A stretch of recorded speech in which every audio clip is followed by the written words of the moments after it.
What's up, kids? How are you doing? You okay? Hoje a gente vai aprender a usar a bendita lista dos verbos irregulares do inglês de forma eficiente. Então fica comigo nos próximos minutinhos que eu vou te ensinar tudo que você precisa saber para tirar o maior proveito dessa lista. Se você ainda não me conhece, eu sou o professor Eduardo Gaffa e quero já pedir aí o seu apoio para que deixe um like nesse vídeo, ele vai ser legal para você, com toda certeza, deu trabalho para mim também. Não esquecer também de inscrever-se no canal caso não seja inscrito, tem muito mais coisa que vai vir depois desse vídeo aqui, bem legais. E também deixe seu comentário ao final do vídeo, tá bom? É sempre muito bom falar com você, ok? Muita gente olha para uma lista como essa e fica assustada, apavorada e acha, ai meu Deus, isso aqui é a pior coisa do mundo. De fato, não é uma coisa muito legal, mas é super útil. Se não fosse útil, não estaria nos melhores livros de inglês, os melhores dicionários, e os melhores professores também não a utilizariam.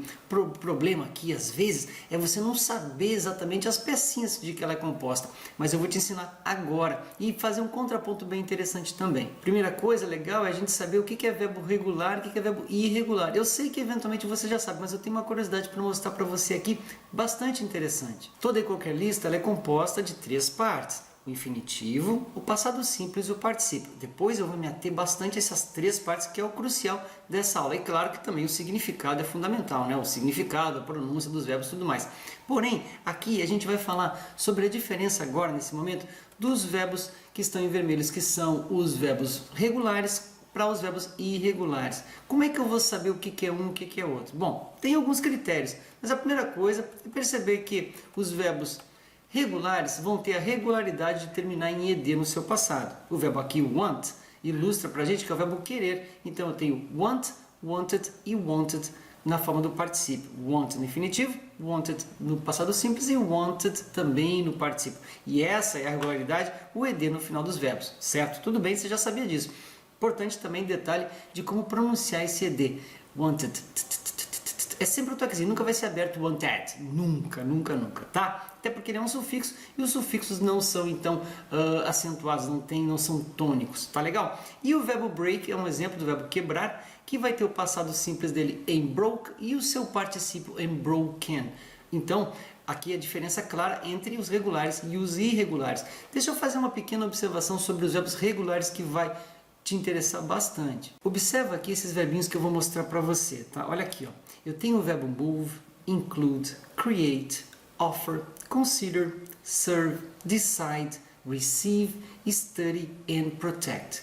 Todos esses verbos aqui, esses 10 verbos, eles têm uma coisa em comum. Todos eles se parecem com o português. Então, veja, se você está percebendo que eles se parecem com o português, a primeira regra é acreditar que eles são o que você está pensando. Há muitos verbos no inglês, muitas palavras no inglês, na verdade, que são cognatas, que vêm da mesma origem do português. Então acredite nisso. E aqui um segredo, que não é segredo nenhum, é que quando o verbo parecer com o português, certo? Eu não preciso nem traduzir esses verbos aqui para você, acredito que não, né? Você vai ter a certeza de que esses verbos são, exemplo do verbo decide, eles são verbos regulares. E aí fica muito mais fácil para você decidir na hora que tiver usar o passado deles e o particípio deles também, certo? Porém, muitos verbos regulares não se parecem com o português, que é o caso do work, arrive, look, call, need, help, start, play, live e like. O verbo trabalhar, chegar, olhar, chamar, ligar, né? O verbo precisar, ajudar, começar, jogar, viver e gostar. Esses verbos não se parecem com o português, são super comuns. Existem muitos verbos que não parecem com o português também, que são comuns e que são igualmente regulares, que é o caso do verbo trabalhar, work, worked, worked, certo? Então, há uma quantidade grande de verbos que parecem e outra que também não parece, que são regulares. É importante conhecê-los. Porém, esses verbos regulares são hiper comuns. Fique tranquilo. Agora aqui o nosso foco está justamente na lista de verbos irregulares. Por isso que agora começa a parte boa da nossa aula. Fica ligadinho comigo aqui. Bem, vamos começar então utilizando aqui como exemplo o verbo take, que é o verbo pegar, tomar, levar. O passado dele é took e o particípio é taken.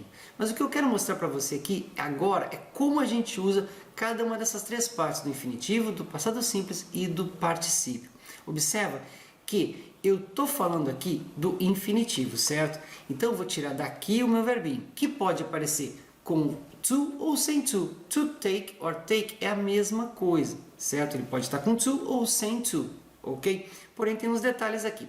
Quando eu vou conjugar esse verbo no presente, conjugar o verbo, ter um sujeito para conjugá-lo, então um detalhe aparece aqui. Ó. Eu vou tirar daqui do infinitivo o verbo take para botar nessa minha primeira frase para dizer I take a medicine every day, ou seja, eu tomo um medicamento todo dia. Veja que aqui o verbo take é igualzinho ao verbo take sendo conjugado, tá legal? Então não muda nada. Porém, na frase de baixo, quando eu falo he takes an umbrella to go to work, ele leva um guarda-chuva para ir ao trabalho. Aqui, como eu estou conjugando no presente simples, e eu tirei daqui do infinitivo a minha forma do verbo, eu tenho que botar um Szinho no final do verbo quando o sujeito for he, she ou it, certo? Ou seja, a terceira pessoa do singular. No presente, você sabe que esse verbo carrega esse Szinho. Então, he takes é a forma que tem que ser. Aqui, o infinitivo se modificou um pouquinho na forma conjugada do verbo. E aqui embaixo também tem um detalhe interessante. O will é a desinência do futuro, mas você sabe também, ou já deve ter ouvido falar, que o will é um verbo modal, assim como can, assim como must, assim como should, certo? Ou seja, o verbo, qualquer verbo que venha depois de um verbo modal, ele sempre vai estar no infinitivo, ok? Porém, ele não vai ter aquela partícula to. Então eu nunca vou dizer I will to take, I can to take, não. E para deixar muito claro, o infinitivo dos verbos é quando os verbos na língua portuguesa terminam em ar, e ir. Então veja que o nome do verbo é uma coisa e a conjugação do verbo é outra, certo? Como é que é o nome do verbo levar em inglês? Take or to take, certo? Então o infinitivo é, como no português, ar, e ir. O nome do verbo. Quando a gente bota ele numa frase, ele passa a estar sendo conjugado e aí ele pode modificar um pouquinho, que é o que vai acontecer agora. Observa que o verbo mais importante da língua inglesa, que é o verbo to be, que muita gente chama de to be, certo? Aqui eu coloquei ele sem o to, mas pode ser to be. O verbo to be é o verbo ser e estar, você sabe disso. O passado dele é a forma was ou were, was e were, e o particípio é a forma been. Mas onde é que está a confusão? A confusão vem aqui, ó, tá? Muita gente se atrapalha aqui. Quando eu estou, de novo, vou tirar o verbo to be do infinitivo, vou precisar usar o verbo to be, que é o verbo ser e estar, nas minhas frases. Veja que quando eu trago o verbo to be para a frase, ele não vai ser conjugado com I be, you be, he be's, não. Ele vai ter suas formas próprias. E aqui no presente eu estou mostrando então que eu sou um professor, I am a teacher. Quando eu vou dizer que ela está chamando a polícia, she's calling the police. E quando eu vou dizer que eles estão seguros agora, they are safe now. Então o verbo to be é o mais difícil por isso. Primeiro, que o infinitivo não é conjugado da mesma forma, então ele se modifica. E também porque ele tem três formas, como você está vendo aqui, ó.